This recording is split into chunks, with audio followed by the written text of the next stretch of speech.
В Якутию прилетели на очередную экспедицию санкт-петербургские палеонтологи. Главная цель – продолжение исследований и раскопок динозавров в местности Текке в Сунтарском районе.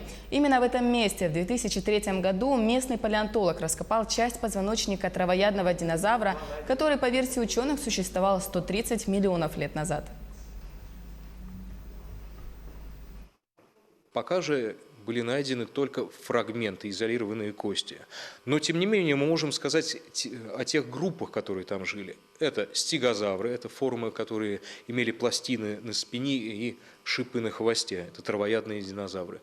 Гигантские динозавры-завроподы с длинной шеей, с длинным хвостом, наподобие диплодока, но похоже, что меньше. То есть размер этих гигантов был всего 10-12 метров.